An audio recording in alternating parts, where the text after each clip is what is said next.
Good morning students. I think you all are fine. आज का मेरा टॉपिक है अंडरस्टैंडिंग HTML। ये टॉपिक बेसिकली CBSE में क्लास 8 में इंट्रोड्यूस होता है।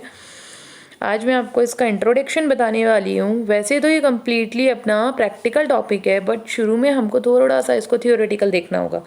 तो आज मैं आपको इसका इंट्रोडक्शन बताऊँगी, हिस्ट्री बताऊँगी and what is the meaning of the term HTML। और HTML का कम्प्लीटली ये जो टर्म है इसका मीनिंग क्या है ये मैं आपको एक्सप्लेन करने वाली हूँ। यहाँ मैंने आपको नोट्स प्रोवाइड करवाए हैं, इनको आप इजीली राइट कर सकते हैं अपनी नोटबुक में। उसके बाद में मैं आपको जब वर्कशीट दूंगी तो वो इन्हीं नोट्स पे बेस्ड होगी, तो आपको वर्कशीट करने में प्रॉब्लम भी नहीं आएगी। चलिए अपन स्टार्ट करते हैं अपना topic. As we all are now that by using the internet we can share data and information globally. सबको पता है अपन इंटरनेट का यूज़ करके डेटा और इन्फॉर्मेशन जो होती है उनको अपन क्या करते हैं, ग्लोबली शेयर करते हैं। किसके थ्रू? इंटरनेट के थ्रू। इंटरनेट आप लोग सब यूज़ करते हैं, इंटरनेट के थ्रू अपन क्या कर रहे हैं, डेटा और इन्फॉर्मेशन को ग्लोबली शेयर कर रहे हैं। अब देखिए ये वर्क कैसे होता है। डायरेक्ट ऐसा नहीं होता है कि इंटरनेट और आप दोनों मिलके कर रहे हो, इसमें कुछ ना कुछ मीडिएटर्स होते हैं। तो ये वर्क अपन करते हैं, हम लोग कर रहे हैं, तो then we are all are clients. तो अपन लोग क्या है, क्लाइंट है। और अपन किसका यूज़ करेंगे, रिसोर्सेज का यूज़ करेंगे। Resources are the mediator between internet and client. Resources क्या है, मीडिएटर है क्लाइंट के बीच में और जो हमारा इंटरनेट है उसके बीच में। क्योंकि जो रिसोर्सेज अवेलेबल होंगे इंटरनेट पे, सर्वर पे, बेसिकली सर्वर होता है। क्लाइंट सर्वर मॉडल सबने पढ़ा था लास्ट क्लास में। क्लाइंट होता है और सर्वर होता है। तो जो भी हमारे क्लाइंट्स होते हैं वो इंटरेक्ट करते हैं सर्वर से। सर्वर वहाँ से इंफॉर्मेशन रिट्राइव करता है और स्क्रीन पर शो करता है मॉनिटर की। वर्किंग इस तरह से होती है इसकी बेसिकली। तो हमें पता है कि इंटरनेट क्या करता है, शेयर करता है इन्फॉर्मेशन को और डेटा को ग्लोबली, कंप्लीटली वर्ल्ड में शेयर कर सकते हैं। अपन कहीं की भी इन्फॉर्मेशन कहीं भी शेयर कर सकते हैं। मैं मेरे घर पे हूँ, आप खुद के घर पे हो, आज आपको स्टडी मटेरियल प्रोवाइड हो रहा है तो ये इंटरनेट के थ्रू ही हो रहा है। With the help of client along with resources available on internet the server will share data and information। अब ये जो इंटरनेट के थ्रू अपन इंफॉर्मेशन शेयर कर रहे हैं वो अपन किस तरह से करेंगे, क्लाइंट की हेल्प से करें। क्लाइंट किसकी हेल्प लेगा, रिसोर्सेज की हेल्प लेगा। कौन से रिसोर्सेज की, जो कि अवेलेबल है। कहाँ अवेलेबल है, इंटरनेट के ऊपर में। इंटरनेट पे वो रिसोर्सेज अवेलेबल होंगे और सर्वर पे हमारी इंफॉर्मेशन होगी। यहाँ टू टर्म्स का अपन यूज़ कर रहे हैं, सर्वर और इंटरनेट। सर्वर पे क्या है अवेलेबल, डेटा और इन्फॉर्मेशन, और इंटरनेट पे रिसोर्सेज अवेलेबल है। तो उन रिसोर्सेज का यूज़ करके अपन सर्वर से इंफॉर्मेशन को रिट्राइव करते हैं। किससे रिट्राइव करेंगे अपन इंफॉर्मेशन को, सर्वर से। किससे रिट्राइव करेंगे, ये सर्वर से। नेक्स्ट अपन आते हैं सर्वर पे। अब अपन कैसे स्टोर करते हैं फाइल्स और इन्फॉर्मेशन को, वो होती है अपनी वेबसाइट की फॉर्म में स्टोर। किस फॉर्म में होती है सर्वर पे स्टोर, वो वेबसाइट की फॉर्म में। Server stores files and information in the form of website. Server जो है वो स्टोर करेगा फाइल और इंफॉर्मेशन को वेबसाइट की फॉर्म में। अब ये जो अपनी वेबसाइट्स होती हैं ये किससे मिलकर बनती है, बहुत सारे पेजेस होते हैं इसमें जो कि कनेक्टेड होते हैं एक दूसरे से, उनसे मिलकर बनी हुई होती है। और ये क्या कंटेन करती है, टेक्स्ट को, ग्राफिक्स को, ऑडियो को, वीडियो को, लिंक को। देखिए आप लोग ब्लू कलर में टेक्स्ट में लिंक देखते हैं, उस जब आप ब्लू कलर के टेक्स्ट पे क्लिक करते हैं तो अपना नेक्स्ट पेज ओपन हो जाता है। तो वो क्या होता है, लिंक होता है। उस लिंक को अपन बोलते हैं हाइपर लिंक। हाइपर लिंक क्यों बोलते हैं इसको, क्योंकि एक पेज से दूसरा पेज इसी लिंक के थ्रू कनेक्ट होता है। तो इसीलिए इसको अपन ने हाइपर लिंक बोला कि ये हाइपर होता है ये लिंक। इसका बैकवर्ड का कोडिंग हमको नहीं पता रहता है कि इसमें क्या है क्या नहीं है। आई थिंक ये सबको समझ में आया होगा यहाँ तक अपना टॉपिक, यहाँ से लेकर यहाँ तक का। नेक्स्ट अपन आते हैं हिस्ट्री ऑफ HTML पे। हिस्ट्री क्या थी HTML की, कैसे HTML इंट्रोड्यूस हुआ। तो देखिए सबसे पहले IBM कंपनी है एक, IBM IT की कंपनी है जो अभी भी वर्ल्ड में सर्वाइव करती है।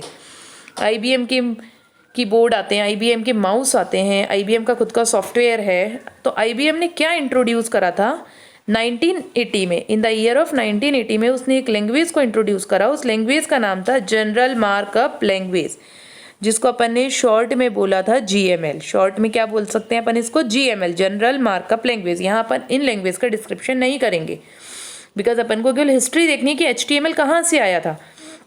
तो 1980 में जो इसने इंट्रोड्यूस की थी IBM ने, उस लैंग्वेज का नाम क्या था, जनरल मार्कअप लैंग्वेज। उसने तो इंट्रोड्यूस कर दी, लेकिन इसकी इस लैंग्वेज की काफ़ी सारे नेगेटिवनेस थे, तो उन सबको आईएसओ इंटरनेशनल स्टैंडर्ड ऑर्गेनाइजेशन जो था उसने रीनेम किया, इसने रिमूव किया और रीनेम कर दिया उसको। तो उसका नेम क्या था? स्टैंडर्ड जनरल मार्कअप लैंग्वेज, जो कि हमारी इंट्रोड्यूस होकर आई थी 1986 में। किसके थ्रू स्टैंडर्डाइजेशन किया गया उसका? आईएसओ के द्वारा। और रीनेम भी आईएसओ ने किया, जनरल मार्कअप लैंग्वेज को आईएसओ ने रीनेम किया, उसका नाम क्या रखा? Standard generalized markup language, SGML. SGML introduce हुई। उसके बाद में क्या होता है? Sir Tim Berners Lee is a name of a person, ये एक पर्सन का नेम है। जो टिम बर्नर ली थे, एक साइंटिस्ट थे, कंप्यूटर साइंटिस्ट। इन्होंने 1989 में एक लैंग्वेज इंट्रोड्यूस की।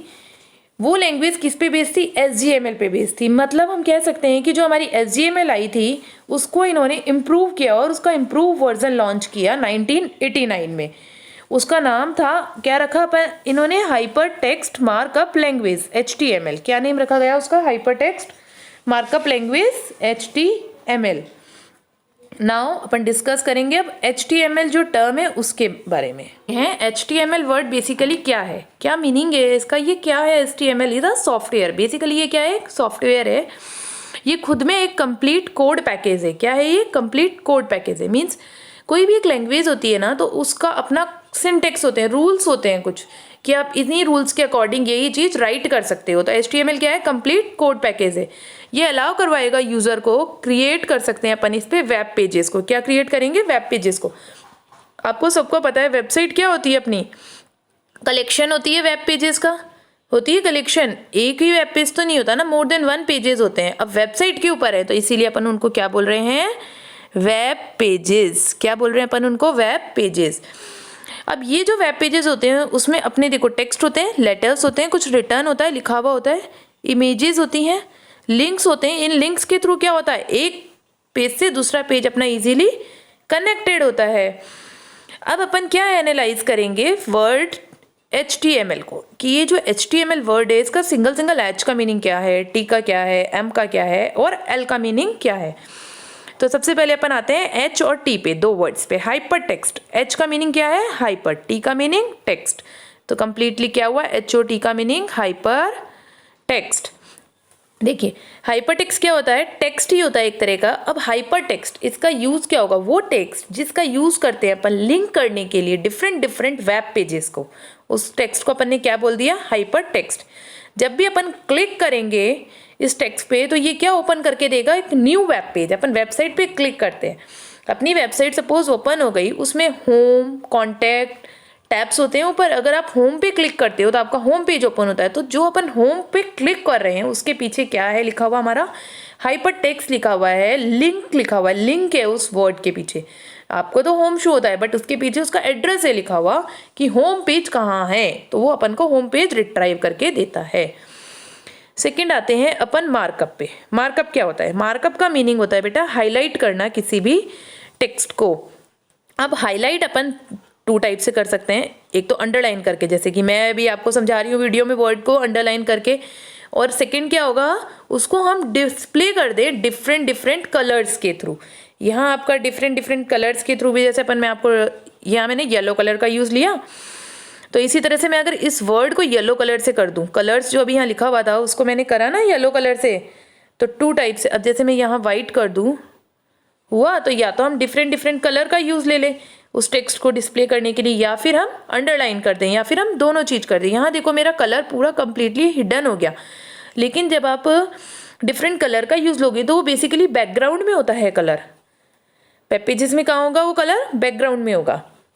नेक्स्ट अपन आते हैं, आपको समझ में आया हाइपर टेक्स्ट का मीन्स और मार्कअप का मीनिंग? मार्कअप का मीनिंग क्या था? हाईलाइट करना किसी भी टेक्स्ट को आइदर बाय अंडरलाइन और डिस्प्लेइंग डिफरेंट कलर। जब अपन कोई भी लिंक ओपन करते हैं तो ब्लू कलर से लिखा हुआ आता है, उसके नीचे अंडरलाइन होती है, तो वो क्या होता है? अपना मार्कअप होता है। नेक्स्ट अपन आते हैं वर्ड लैंग्वेज पे। What is the meaning of the word language? Language का मतलब क्या होता है? लैंग्वेज क्या होता है बेटा? Refers to mode of communication. किसको रेफर करेगा ये? कम्युनिकेशन का मोड। किसके बीच में? Between web pages. Web pages के बीच में होता है ये। It refers to mode of communication between web pages. यहाँ किसके बीच में होगी? वेब पेज ही है तो उन्हीं के बीच में होगा मोड ऑफ कम्युनिकेशन। अपन ने होम पे क्लिक किया था, होम पेज स्टार्ट हुआ था, तो वो क्या था, एक कम्युनिकेशन था, होम टैब से हम होम पेज को ओपन कर रहे थे, तो वो किसके थ्रू हुआ था, हमारा HTML लैंग्वेज के थ्रू ही हुआ था ना, because it has own syntax and rules. क्यों होता है ऐसा, क्योंकि हर एक लैंग्वेज के पास खुद के अपनी सिंटेक्स होते हैं और खुद के अपने रूल्स होते हैं। इसलिए जो हमारा HTML है उसके भी खुद के अपने सिंटेक्स हैं और रूल्स हैं, और इसीलिए हम लैंग्वेज के थ्रू क्या कर सकते हैं, कम्युनिकेट कर सकते हैं। हमारा यहाँ हम HTML डिस्कस कर रहे हैं, तो यहाँ अपन वेब पेजेस के बीच में कम्युनिकेशन करेंगे, और कैसे करेंगे, उसके अपने सिंटेक्स और रूल्स के थ्रू। तो किसके सिंटेक्स और रूल्स अपन यहाँ यूज़ लेंगे, अपन यहाँ यूज़ लेंगे HTML के syntax and rules.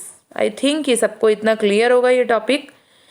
Next class में मैं आपको इस पे बेस वर्कशीट दूंगी पहले, फिर अपन आगे का डिस्कस करेंगे। So thank you, have a nice day.